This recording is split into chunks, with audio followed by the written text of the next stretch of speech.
Picture this. It's 4:51 p.m. on a Thursday afternoon in London, the 6th of August, 2009. The air is warm, heavy, and thick with the sound of a city finishing its workday. On New Bond Street, one of the most expensive roads in the world, the pavements are crowded. People are moving, talking, looking in windows. Inside the Graff Diamonds showroom, the world is different. It is cool, quiet, and impossibly bright. The air is still, protected by thick glass, reinforced doors, and watchful security. In exactly 3 minutes, 2 men, looking like wealthy, sharp-suited customers, will walk through those doors. They will not break them. They will be buzzed in. Once inside, they will pull out handguns. They will not shout. They will speak in calm, firm voices.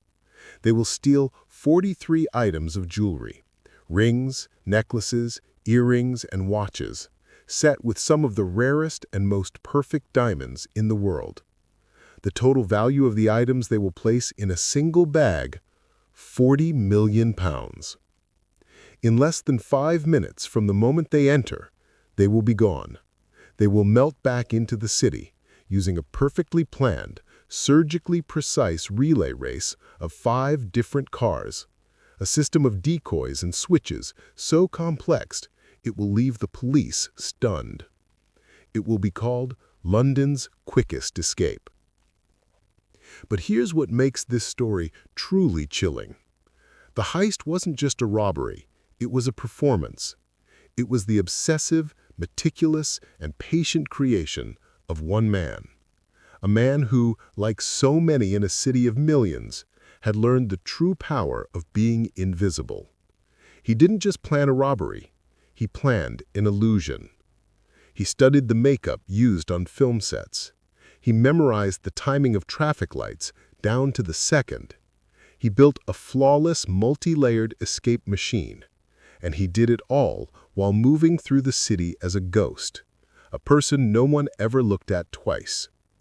The police would eventually catch him, but not because the plan was bad. The plan was, in many ways, perfect. They would catch him because of one tiny, human mistake. A single object dropped in the dark, no bigger than a bar of soap. A £40 million mistake. This is the true story of a perfect plan, and its one fatal flaw. How much work does it take to steal £40 million in 3 minutes? And what happens when the man no one ever notices is the only one who has been watching everything? Let me take you back to where it all began. 2 years before that August afternoon, Aman Kasai was nobody. Literally nobody. At 24 years old, he was living in London, a city of 8 million people, and he was the kind of person society had trained itself not to see. He wasn't a banker, he wasn't a tourist, he wasn't a student. He was just there, part of the background. The man in the generic uniform dropping off a package, the man with a toolkit looking at a utility box, the face in the window of a passing bus. To the people inside the glittering, guarded world of Mayfair, he was furniture, invisible, forgettable. But furniture has eyes, and furniture has ears. For months, his work, real or invented, had taken him through the wealthiest postcodes in London: Mayfair, Knightsbridge, Belgravia. He moved through this world, but he was not of it, and this gave him a unique perspective. He saw the world that he was locked out of. He saw the diamonds in the windows. He saw the watches on the wrists. He saw the silent, expensive cars that coasted to the curb. And he saw the security. That's where the idea began, not as a plan, not even as a thought. It was just a feeling, an observation. He saw the flaws. He saw the security guard at one shop who always looked at his phone at 3:15 p.m. He saw the delivery truck that blocked a key security camera like clockwork every Tuesday and Thursday morning. He saw the side door of a gallery where the lock was old and the wood was weak. He noticed that all of this security, all of these cameras and guards and thick glass doors were designed to stop one thing: chaos. They were designed to react to a smash and grab, a brute force attack, a masked man with a shotgun. They were built to react to noise. But what if the attack wasn't chaos? What if it was quiet? What if it was calm? What if the robbers looked just like the customers? The conversation that changed his life didn't happen in a single moment. It was 1,000 tiny observations stacked one on top of the other until they formed a single, solid idea. But the moment that truly set it all in motion happened on a rainy Tuesday in January, almost 18 months before the heist. Kasai was standing across the street from Graff Diamonds on New Bond Street. He wasn't there for Graff. He was just waiting, sheltering from the rain under an awning. He was invisible. Just a man, out of the rain. He watched as a black armored van pulled up. He watched as 2 guards, large and imposing, carrying secure cases, got out. They walked to the door. They were buzzed in. They were watched with suspicion. The entire process was tense, professional, and guarded. They were a threat to be managed. But then, 10 minutes later, he watched something else. A dark blue Bentley, so clean it looked wet, pulled up to the curb. A chauffeur in a black cap got out and opened the rear door. A woman stepped out. She wore a simple cream-colored coat. She carried a small, expensive handbag. She walked to the door of Graff Diamonds, and the security guard inside smiled. He pressed the buzzer. He opened the door for her. She was buzzed in not with the suspicion of the armored guards, but with the warmth of a valued guest. She was not a threat. She belonged. Kasai watched her go inside. He stood in the rain, and a thought, cold and clear, formed in his mind. They are looking for the wrong threat. They were looking for the armored van. They were looking for masks. They were looking for the brute force attack. But they were blind to the Bentley. They were blind to the quiet suit, the polite smile, the air of absolute belonging. That night, in his small flat, Aman Kasai didn't sleep. He sat in the dark, and for the first time, the flicker of a thought became a solid, heavy thing. How could someone like him, a man who was invisible, rob a place that was built like a fortress? The answer was suddenly terrifyingly simple. He wouldn't break in. He would be let in. What followed were 18 months of meticulous, obsessive, and patient preparation. It was an obsession that consumed his entire life. If you could have seen his flat in the months leading up to the heist, you would have thought you had walked into the mind of a detective or a stalker. It was a physical map of his plan. The walls were covered with maps, not just of London, but detailed street-level maps of Mayfair, of New Bond Street. Red lines, drawn with a ruler, marked the sight lines of security cameras. Blue lines marked the patterns of traffic lights. Timetables were taped to the wall, the shift changes of the police on the local beat, the shift changes of the Graff security guards, even the schedules of the street sweepers. He had photographs, dozens of them, taken from a distance, from the top deck of a bus, from across the street, from every possible angle. Photos of the Graff storefront, photos of the staff who worked there. He knew their faces. Photos of the security guards.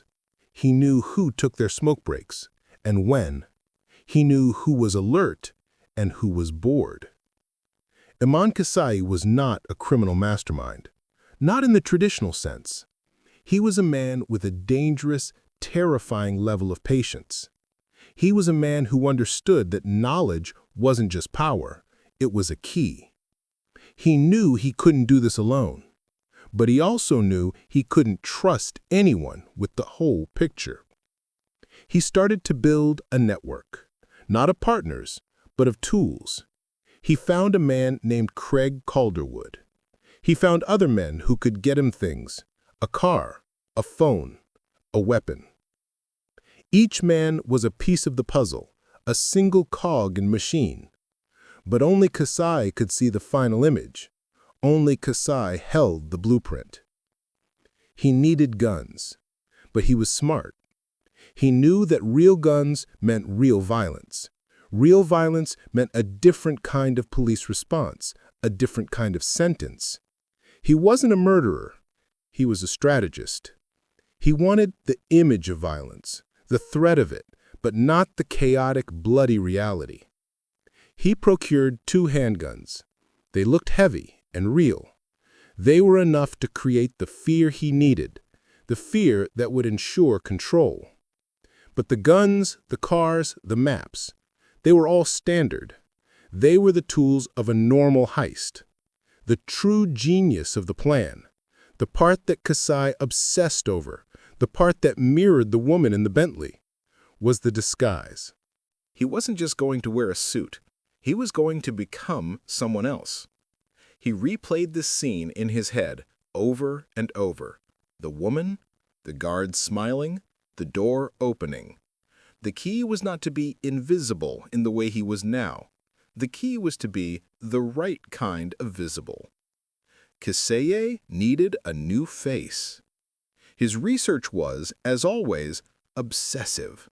He didn't just go to a costume shop and buy a wig. He spent months on the internet, in libraries, reading about a world he knew nothing about, professional special effects makeup. He learned about latex and adhesives and skin tones. He learned about prosthetics. He learned about how films create new faces from scratch. This was not going to be a mask. This was going to be an identity. Eventually, through a series of quiet connections, he found a specialist. We don't know her name. She was, perhaps, the one person he let into his secret, if only a little. A true artist. A woman who worked in the film industry, making actors look older or different. A person who could build new faces from scratch. The meetings were in a nondescript studio, far from the center of London. Kaseye didn't tell her why he needed the disguise. He didn't need to. In her world, people paid for discretion. He sat in her chair for hours. He described what he wanted. Not a monster, not a character. He wanted to be different. Older, perhaps. Sharper. He wanted to look like the men he saw stepping out of Bentleys in Mayfair. He wanted to look like he belonged. The artist went to work. It was a slow chemical process. She took casts of his face. She built prosthetic pieces, a new, stronger jawline, a slightly different nose, subtle pieces of latex that would blend perfectly with his skin. But Kaseye didn't just watch. He learned. He made her teach him. He was a quick study. He learned how to apply the pieces himself. He learned how to use the medical-grade adhesive, the kind that wouldn't sweat off. He learned how to blend the edges with makeup, a complicated palette of skin tones, until the line between his skin and the latex disappeared. He learned how to apply the custom-made wig, not as a single piece, but with a lace front, so the hairline looked perfect, even up close. He spent thousands of pounds on this. It was the most important part of the plan. It was the key. For 3 months before the heist, Aman Kaseye practiced. He would sit in his flat in front of a mirror, and for 2 hours he would meticulously, patiently apply the disguise. He would watch his own face, the face of the invisible man, vanish. And he would watch a new man, a city gentleman, appear. He didn't just practice the makeup, he practiced the person. He bought the suit, not a cheap suit, a perfectly tailored, expensive-looking gray suit. He bought the shirt, the tie, the polished, leather-soled shoes. He practiced walking in them. He practiced holding his hands differently, clasped behind his back. He practiced a new, calmer, more confident voice. This was his rehearsal. One day, about a month before the heist, he put on the full disguise. The 2 hours of makeup, the wig, the suit, the shoes. He looked in the mirror. Aman Kaseye was gone. A stranger looked back. A man who looked like he had 40 million pounds, not a man who was about to steal it. He walked out of his flat. He took the tube. He went to Mayfair. He walked into an expensive coffee shop, the kind of place he would normally never enter.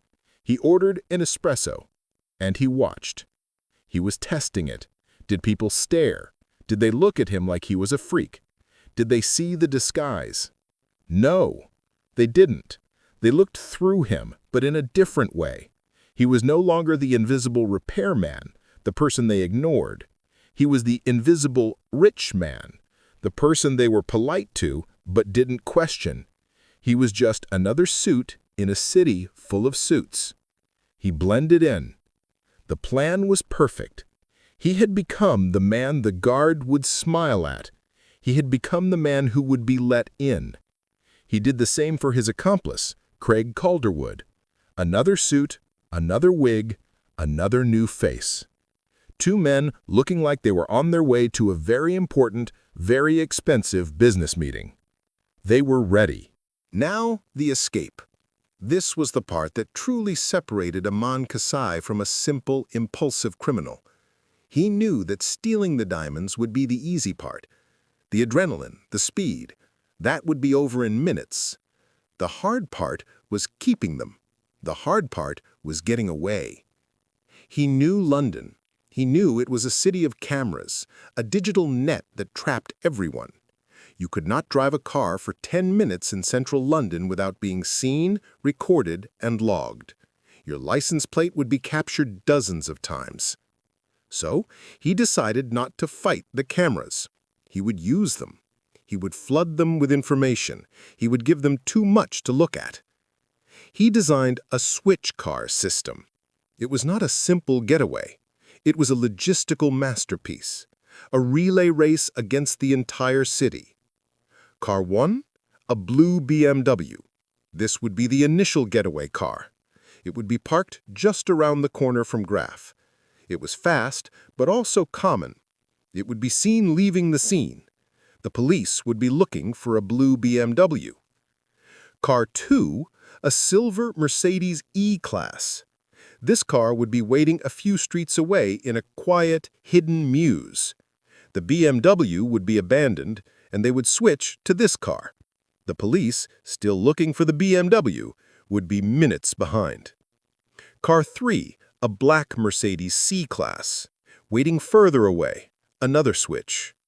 Car 4, a Volkswagen Chiron, a family car. The last thing you would expect, another switch. Car 5, a Ford Focus, and so on. A chain of anonymous vehicles, all legally acquired or stolen and cloned, parked in precise locations, all leading away from New Bond Street in a complex, carefully planned spider's web. Kasai didn't just plan this route. He lived it. He drove it hundreds of times at all hours, at 4 p.m., at 5 p.m., at 4:51 p.m. He drove it in heavy traffic. He drove it in the rain. He timed everything. He knew down to the second how long it took to get from point A to point B. He knew which traffic lights would be red at 4:55 p.m. He knew which streets had cameras and which didn't. He found the dead zones, the quiet alleys, the underground parking garages where you could switch cars for 60 seconds without being seen. He was building a machine for disappearing. He and his team drilled this. Not the full route, but the action. Pull up, stop. Get out, get in, drive. No wasted motion, no talking, just clean mechanical precision. The day before the heist, he did one final check. The cars were in place, gassed up, keys hidden. The suits were pressed, the makeup was ready. Aman Kasai went to sleep. He was calm. He had done the work. He was no longer a man. He was a plan, waiting to be executed. It is 4:40 p.m. on Thursday, August 6, 2009. Aman Kasai and Craig Calderwood are in a flat not far from New Bond Street. The air is still and hot. They are silent. They are no longer Kasai and Calderwood. They are becoming the city gentlemen. Kasai works with the calm precision of a surgeon. The adhesive, The latex pieces, the blending, the wig, the suit. He looks in the mirror. Aman Kasai is gone. The man who will rob Graff Diamonds looks back at him. He is a stranger. At 4:45 p.m., they leave the flat. They walk to the blue BMW. They get in. They do not speak. Kasai drives, calmly, obeying the traffic laws. They are just two men in suits heading to a meeting. At 4:50 p.m., they park on a street near New Bond Street. Kasai turns off the engine. They sit. This is the longest moment. The air in the car is heavy, unbreathable. All the planning, the 18 months, the maps, the makeup, the timing, it all comes down to this, the next 10 minutes. Kasai looks at his watch. 4:51 p.m. Now, he says. They get out of the car. They leave the doors unlocked. They will not be coming back to this car. They walk on to New Bond Street. The street is busy. No one looks at them. They are invisible, just as he planned. Two suits in a sea of suits. They reach the entrance to Graff Diamonds. A security guard is inside, by the door. Kasai does not hesitate. He pulls the door. It is locked. He presses the buzzer. The guard looks up. He sees two men. Smart suits. Confident. They look like customers. They look like they belong. The guard smiles. A professional, welcoming smile. He presses the button. Click. The electronic lock disengages. Kasai pulls the door open and steps inside. The plan, the 18 months of work, the entire theory, it worked. He was let in. They step into the cool, silent showroom. For a fraction of a second, it is all perfectly normal. And then, the plan moves to its next stage. Kasai speaks, his voice calm, firm, but not yelling. Get on the floor. Calderwood, everyone on the floor, now. They pull the handguns from inside their suits. The illusion of the city gentleman shatters. The staff, 5 or 6 people, freeze. Their faces are a mask of terror and confusion. This is the moment of chaos Kasai had planned for, but his chaos is controlled. On the floor, do not look at us.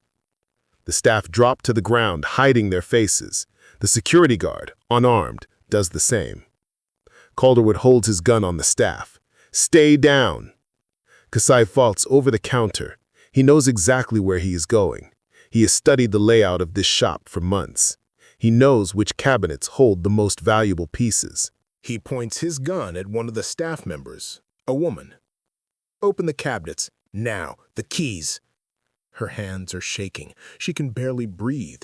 She fumbles with the keys, tries to open the display case. Too slow.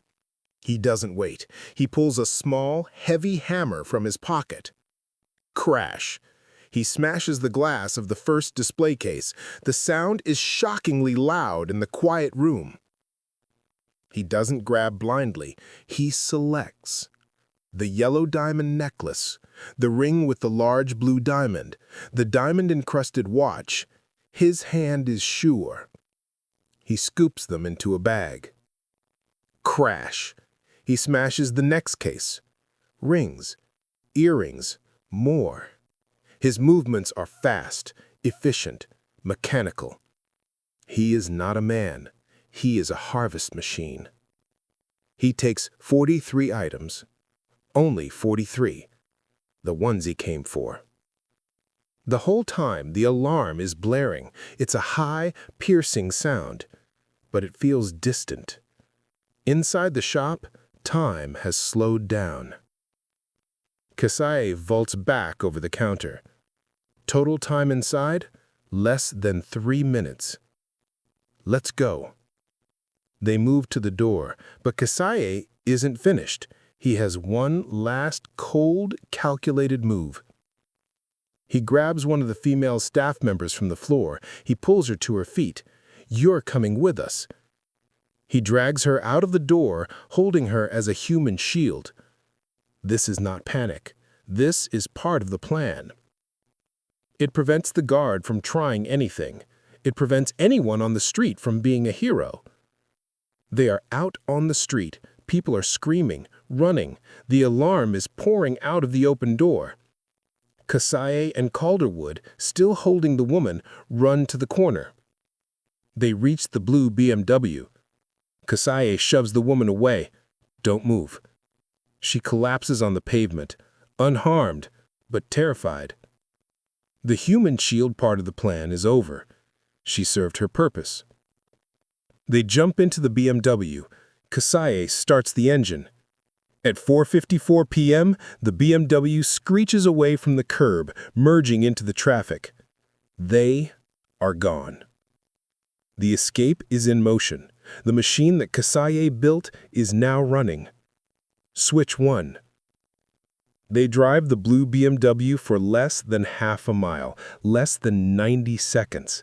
They turn into a quiet mews. The silver Mercedes E-Class is waiting. They abandon the BMW, doors open, engine running. They don't care. It has served its purpose. The police will find it. It's a ghost, leading them nowhere. They jump into the Mercedes.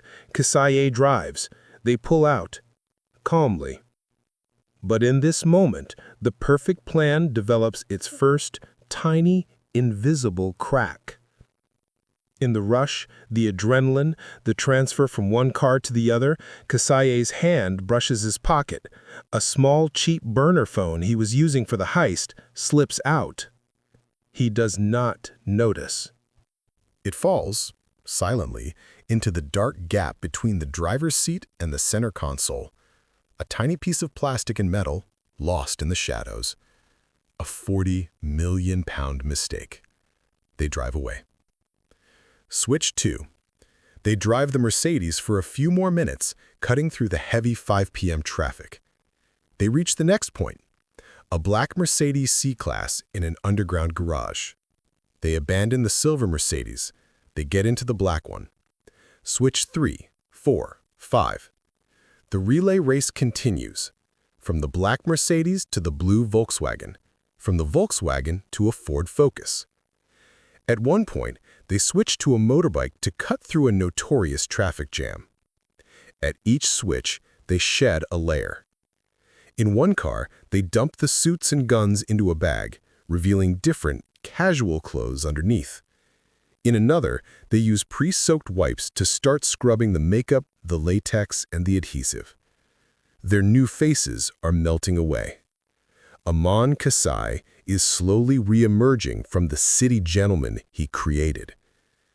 Within 45 minutes of the robbery, Kasai is just another man walking down a street in North London, carrying a nondescript gym bag. The bag holds 40 million pounds in diamonds. He is invisible again. He has done it. The perfect crime. By 5 p.m., New Bond Street is chaos. Police cars, sirens, helicopters. The street is locked down. The traumatized staff are giving their statements. The investigation begins. At first, the police are baffled. The speed, the professionalism, the disguises. They watch the security footage. The makeup is too good. The men in the video are ghosts. They don't look like any known criminals. Their faces are clear, but they are wrong. The police find the abandoned blue BMW, a dead end. It's stolen, wiped clean of prints. But then, a few hours later, they find the silver Mercedes. They search the car, meticulously. They are looking for any clue, a fingerprint, a hair, a fiber. And then a police officer jamming his hand deep between the seats feels something. He pulls it out. A small, cheap mobile phone. It's the kind of break detectives dream of. The phone is a burner, a pay-as-you-go. But it wasn't wiped. It wasn't destroyed. In his panic, in his rush, Kasai forgot it even existed. The police technical team gets to work. They pull the call logs, the text messages, the SIM card data. The phone is not just a clue. It is a map. It is a directory of the entire conspiracy. It has numbers for Craig Calderwood. It has numbers for the other men who helped with the cars. It has numbers for Kasaye's friends. And one number, which he must have called in a moment of excitement or planning, leads them to a woman, his girlfriend. Amon Kasaye's perfect, sterile, mechanical plan, 18 months in the making, was undone by a single human connection on a device he lost by accident. The police now have a name. It falls silently into the dark gap between the driver's seat and the center console, a tiny piece of plastic and metal lost in the shadows. A 40 million pound mistake. They drive away. Switch 2. They drive the Mercedes for a few more minutes, cutting through the heavy 5 p.m. traffic. They reach the next point, a black Mercedes C-Class in an underground garage. They abandon the silver Mercedes. They get into the black one. Switch 3, 4, 5. The relay race continues, from the black Mercedes to the blue Volkswagen, from the Volkswagen to a Ford Focus. At one point, they switch to a motorbike to cut through a notorious traffic jam. At each switch, they shed a layer. In one car, they dump the suits and guns into a bag, revealing different casual clothes underneath. In another, they use pre-soaked wipes to start scrubbing the makeup, the latex, the adhesive. Their new faces are melting away. Amon Kasaye is slowly re-emerging from the city gentleman he created. Within 45 minutes of the robbery, Kasaye is just another man walking down a street in North London carrying a nondescript gym bag. The bag holds 40 million pounds in diamonds. He is invisible again. He has done it. The perfect crime. By 5 p.m., New Bond Street is chaos. Police cars, sirens, helicopters. The street is locked down. The traumatized staff are giving their statements. The investigation begins. At first, the police are baffled. The speed, the professionalism, the disguises. They watch the security footage. The makeup is too good. The men in the video are ghosts. They don't look like any known criminals. Their faces are clear, but they are wrong. The police find the abandoned blue BMW, a dead end. It's stolen, wiped clean of prints. But then, a few hours later, they find the silver Mercedes. They search the car, meticulously. They are looking for any clue, a fingerprint, a hair, a fiber. And then a police officer, jamming his hand deep between the seats, feels something. He pulls it out. A small, cheap mobile phone. It's the kind of break detectives dream of. The phone is a burner, a pay-as-you-go. But it wasn't wiped. It wasn't destroyed. In his panic, in his rush, Kasaye forgot it even existed.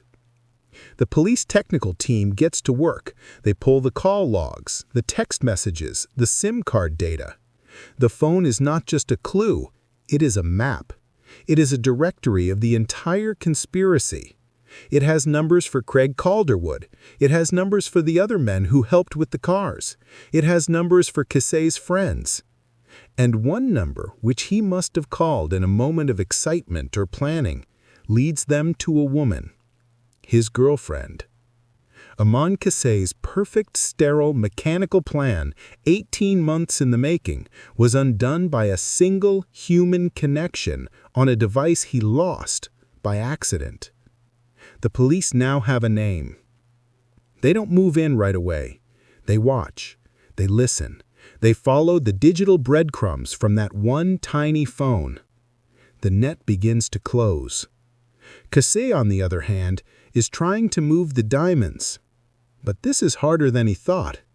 You can't just walk into a shop and sell a 40 million pound necklace. The world of high-end diamonds is tiny. Every stone is known, cataloged, and named. He is sitting on a fortune he cannot spend. The arrests happen fast. One by one, the network Kasaye built is pulled apart. The police, using the phone records, find everyone. Amon Kasaye is arrested. The city gentleman is gone. The invisible man is finally seen, his face all over the news. The aftermath.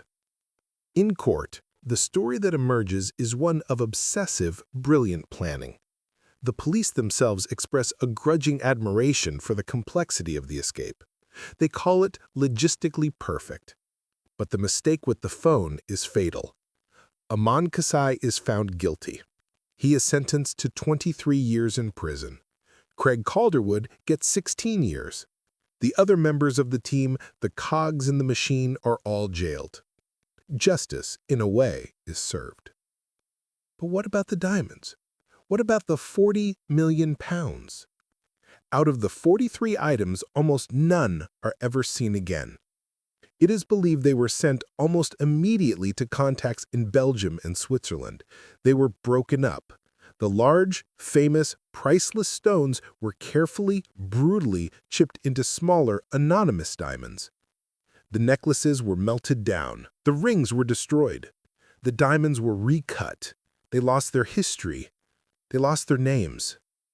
They were fed piece by piece into the global market. They were mixed with legitimate stones. They disappeared. The perfect crime failed the man, but the prophet of the crime succeeded. Aman Kasai, the man who spent 18 months planning to be invisible, is now in a cell. He is seen every day, he is counted, he is watched. But his creation, the 40 million pounds, is still out there. A ghost. Perhaps a piece of it is in a ring, in a shop in Dubai. Perhaps a piece is in a necklace, in a window in New York. They are just stones, glittering in the light, holding a secret. And so our story of the Graff Diamonds heist comes to a close. Think about the quiet of the city, gentlemen.